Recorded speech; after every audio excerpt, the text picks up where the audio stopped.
ಪಾಕಿಸ್ತಾನಕ್ಕೂ ನಮಗೂ ಭಾಳ ಬಂಧುತ್ವ ಇತ್ತು ಮೊದಲು. ಆದರೂ ಕೂಡ ನಮ್ಮ ರೈತರು ಬೆಳೆದಂಥ ಟೊಮ್ಯಾಟೊ, ನಾನು ಒಬ್ಬ ರೈತ, ನಮ್ಮ ಕೋಲಾರ ಜಿಲ್ಲೆಯಲ್ಲಿ ಇದೇ ತಾಲೂಕಿನಲ್ಲಿ ಇರುವಂಥ ನಾನು ರೈತ.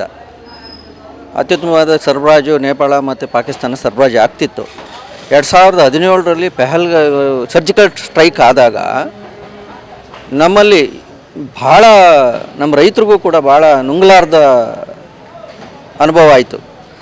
ಆಗ ಅಲ್ಲಿಂದನೇ ಸ್ವಲ್ಪ ಯಾಕೆ ನಾವು ಕೊಡಬೇಕು, ನಾವು ಬೆಳೆದಿದ್ದು ಏನೋ ಅವರೊಬ್ಬರು ತೊಗೊಂಡ್ರೇ ನಮ್ಮ ಬೆಲೆ ಬಂದ್ಬಿಡುತ್ತಾ, ನಾವು ಏನು ಸರಿ ಆಗ್ಬಿಡ್ತೀವ,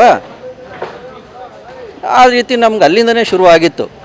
ಈಗ ಇತ್ತೀಚೆಗೆ ನಡೆದ ಪಹಲ್ಗಾಮ್ ಘಟನೆ ಏನು ನಡೀತೋ ಪರವಾಗಿಲ್ಲ, ನಮ್ಮ ರೈತರು ಎಲ್ಲನೂ ಅನುಭವಿಸ್ಕೋತೀವಿ. ನಮಗೇನು ಆರ್ಥಿಕವಾಗಿ ಏನು ಯಾರೂ ಕೂಡ ನಾವೇನು ಕೆಳಮಟ್ಟದಲ್ಲಿ ಏನಿಲ್ಲ. ಪಾಕಿಸ್ತಾನ ಒಂದು ಖರೀದಿ ಮಾಡಲಿಲ್ಲ ಅಂತಂದರೆ ನಾವು ಬದುಕೋ ಶಕ್ತಿ ನಮಗಿದೆ. ನಮ್ಮ ನೆರೆ ರಾಷ್ಟ್ರಗಳಿಗೆ ಸಪ್ಲೈ ಮಾಡೋವಂಥದ್ದು ನಮ್ಮಲ್ಲಿ ಎಲ್ಲ ಇದರೂ ಇದ್ದಾರೆ. ರೈತರೇ ನೇರವಾಗಿ ಸಪ್ಲೈ ಮಾಡೋವಂಥ ಶಕ್ತಿನೂ ಹೊಂದಿದ್ದಾರೆ. ಅದರಲ್ಲೂ ಕೂಡ ನಮ್ಮ ಕೋಲಾರ ಏನು ಇಂಡಿಯಾದಲ್ಲಿ ಅತ್ಯುತ್ತಮವಾದ ಟೊಮೆಟೊ ಮಂಡಿ ಕೋಲಾರ ಭಾಗದಲ್ಲಿರೋದು. ಆ ಭಾಗದ ಟೊಮೆಟೊ ಎಲ್ರಿಗೂ ಬೇಕು. ಪಾಕಿಸ್ತಾನ ಒಂದು ಖರೀದಿ ಮಾಡಿಲ್ಲ ಅಂದರೆ ಎಲ್ಲ ರಾಷ್ಟ್ರಗಳಿಗೂ ಸಪ್ಲೈ ಮಾಡೋವಂಥ ಶಕ್ತಿ ನಮಗಿದೆ. ನಾವು ಬದುಕ್ತೀವಿ. ನಾವು ಪಾಕಿಸ್ತಾನಕ್ಕೆ ಯಾವುದೇ ಕೊಡೋದಕ್ಕೆ ನಮ್ಮ ರೈತರಿಂದ ನನ್ನ ವೈಯಕ್ತಿಕವಾಗಿ ನಾನು ಒಪ್ಪೋದಿಲ್ಲ. ನಮಗೆ ಅದರ ಅವಶ್ಯಕತೆ ನಮ್ಗೆ ಬೇಕಿಲ್ಲ. ಇತ್ತೀಚೆಗೆ ಜಮ್ಮು ಕಾಶ್ಮೀರ ಭಾಗದಲ್ಲಿ ಪಹಲ್ಗಾಂವ್ ಆ ಪ್ರದೇಶದಲ್ಲಾದಂಥ ಒಂದು ಹತ್ಯಾಕಾಂಡನ ತೀವ್ರವಾಗಿ ವಿರೋಧ ಮಾಡ್ತಿದ್ದೀವಿ, ಖಂಡಿಸ್ತಾ ಇದ್ದೀವಿ. ಮುಂದುವರೆದು ಏನು ಕೋಲಾರ APMCದಿಂದ ರಾಷ್ಟ್ರಾದ್ಯಂತ ಜೊತೆಗೆ ನೆರೆ ರಾಷ್ಟ್ರಗಳಂಥ ಬಾಂಗ್ಲಾದೇಶ, ಪಾಕಿಸ್ತಾನ, ನೇಪಾಳ ಏನು ಕಳಿಸ್ಕೊಡ್ತಾ ನಿರಂತರವಾಗಿ ರಫ್ತು ಮಾಡ್ತಾಯಿದ್ವಿ. ಈ ಒಂದು ದಾಳಿಯಿಂದ ನಾವು ತುಂಬ ಬೇಸತ್ತು, ಮನನೊಂದು ಮುಂದೆ ಅದನ್ನು ಯಾವ ರೀತಿ ಕಳಿಸ್ಕೊಡ್ಬೇಕಾ ಬೇಡ ಅನ್ನೋದ್ರ ಬಗ್ಗೆ ನಾವು APMCಯಲ್ಲಿ ಇರ್ತಕ್ಕಂಥ ಎಲ್ಲ ಪೇಟೆ ಕಾರ್ಯಕರ್ತರು, ವರ್ತಕರು, ರೈತರು ಮತ್ತು ಖರೀದಾರರು ಎಲ್ಲರಿಗೂ ಸೇರಿ ಒಂದು ಅವರು ಭಾರತ ಸರ್ಕಾರ ತಗೊಳ್ಳೋ ತೀರ್ಮಾನ ಮೇಲೆ ಕೂಡ ನಾವು ಬದ್ಧರಾಗಿ ಅವರು ಆದೇಶದ ಮೇಲೆ ನಾವು ನಡ್ಕೊಳ್ತೀವಿ. ಹಾಗೆ ಈ ಒಂದು ವಿಚಾರದಲ್ಲಿ ನಾವು ಕೂಡ ಭಾಳ ನೊಂದಿರೋದ್ರಿಂದ ಇದನ್ನು ನಾವು ಕಳಿಸ್ಕೊಡ್ತಕ್ಕಂಥ ಸೂಕ್ತನ ಅಥವಾ ಅಲ್ಲಿಗೆ ನಾವು ರಫ್ತು ಮಾಡೋದು ಸೂಕ್ತವನ ಅಥವಾ ಮಾಡಬೇಕಾ ಬೇಡ ಅನ್ನೋದ್ರ ಬಗ್ಗೆ ನಾವು ಆಂತರಿಕವಾಗಿ ನಾವು ಇಲ್ಲಿ ಚರ್ಚೆ ನಡೆಸಿ ನಂತರ ಕೇಂದ್ರ ಸರ್ಕಾರ ತಗೊಳ್ಳೋಂಥ ತೀರ್ಮಾನ ನಾವು ಬದ್ಧರಾಗಿ ಅದು ಮುಂದುವರಿಯುವಂಥ ಕೆಲಸ ನಾವು ಮಾಡ್ತೀವಿ. ಹೋಗ್ತಿತ್ತು ನಿರಂತರವಾಗಿ ಅಲ್ಲಿಗೆ ನಾವು ಸರಬರಾಜು ಆಗ್ತಿತ್ತು. ಅದು ಗುಣಮಟ್ಟದ ಟೊಮೆಟೊ, ಅತ್ಯುತ್ತಮವಾದ ಗುಣಮಟ್ಟದ ನಾವು ಕಳಿಸ್ಕೊಡ್ತಾ ಇದ್ವಿ. ಯಾಕಂದರೆ ಆ ರೀತಿ ಅವ್ರಿಗೆ ಬೇಡಿಕೆ ಕೂಡ ಇತ್ತು.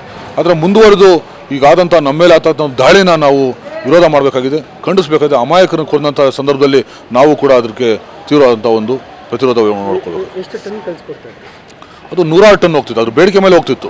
ಅದು ಕಾಲಾನಂತರ 2023ರಲ್ಲಿ ಒಂದು ರೀತಿ, 24 ಒಂದು ರೀತಿ ಮುಂದುವರೆದು ಈ ನೆಕ್ಸ್ಟು ಜೂನ್ ಜುಲೈಯಲ್ಲಿ ಅದು ಸಾಂಪ್ರದಾಯಿಕವಾಗಿ ನಮಗೆ ಆದೇಶ ಬರ್ತಿತ್ತು, ಆರ್ಡರ್ ಬರ್ತಿತ್ತು, ಅಂದರೆ ಬೇಡಿಕೆ ಬರ್ತಿತ್ತು.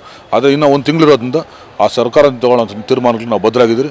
ಕೇವಲ ಟೊಮೆಟೊ ಅಲ್ಲ, ಮಾವು, ರೇಷ್ಮೆ ಎಲ್ಲ ಕೂಡ ಇಲ್ಲಿಂದ ಹೋಗ್ತಾಯಿತ್ತು. ಹಾಗೆ ಮಾಂಸ ಕೂಡ ಇಲ್ಲಿಂದ ಆಗ್ತಾಯಿತ್ತು. ಕೋಳಿ ಮತ್ತು ಏನು ಉತ್ಪನ್ನಗಳಿದ್ದಾವೆ, ಒಂದು ಕುರಿ ಮಾಂಸ, ಕೋಳಿ, ಹಾಗೆ ಹಣ್ಣು ತರಕಾರಿ ಸರಬರಾಜು ಎಲ್ಲೂ ಕೂಡ ಅದನ್ನು ಮುಂದೆ ಯಾವ ರೀತಿ ಅವರು ಸರಬರಾಜು ವಿಚಾರದಲ್ಲಿ, ರಫ್ತು ವಿಚಾರದಲ್ಲಿ ಆಂತರಿಕ ಭದ್ರತೆಯನ್ನು ಮನಗಂಡು ಮತ್ತು ಕೇಂದ್ರ ಸರ್ಕಾರ ತೀರ್ಮಾನ ಮೇಲೆ ನಾವು ಬದ್ಧರಾಗಿರ್ತೀವಿ.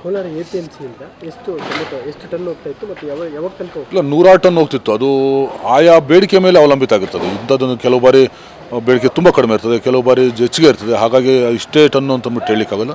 ಬೇಡಿಕೆ ಮೇಲೆ ಹೋಗ್ತಾ ಇರ್ತದೆ. ಅದು ಕೂಡ ಇಲ್ಲಿ ಬೆಳೆದಂಥ ಗುಣಮಟ್ಟದ ಅತಿ ಹೆಚ್ಚು ಗುಣಮಟ್ಟನ ಅಲ್ಲಿ ಕಳಿಸ್ಕೊಡ್ತಾ ಇದ್ದು ನಾವು ಟೊಮೆಟೊನ. ಆದರೆ ಅವರು ನಾವು ಕಳಿಸ್ಕೊಟ್ಟಂಥ ಅಂಥ ಗುಣಮಟ್ಟ, ಅಂಥ ಒಂದು ಬಾಂಧವ್ಯನ ಅವರು ಎಲ್ಲ ಒಂದು ಕಡೆ ಉಳಿಸ್ಕೊಳ್ಳೋಂಥ ಕೆಲಸಕ್ಕೆ ಇಲ್ಲಿ ತೊಂದರೆ ಪಡಿಸ್ಕೊಂಡಿದ್ದಾರೆ. ಅವರಾಗ ಅವರು ಅದನ್ನು ತೊಂದರೆ ಪಡಿಸ್ಕೊಂಡಿದ್ರು. ನಾವು ಆ ಸಂಬಂಧ ಉತ್ತಮ ಸಂಬಂಧವೇ ಏನಿತ್ತು ಅದಕ್ಕೆ ಒಂದು ತೊಡಕಾಗಿದೆ. ಅದನ್ನು ನಾವು ತುಂಬ ಬೇಸರ ಇದೆ. ಇದನ್ನು ನಾವು ಆ ಒಂದು ಕಗ್ಗೊಲೆನ ತೀವ್ರವಾಗಿ ನಾವು ಖಂಡಿಸ್ತೀವಿ. ಹಿಂಸಾತ್ಮಕ ಪ್ರವೃತ್ತಿ ಬೇಡ.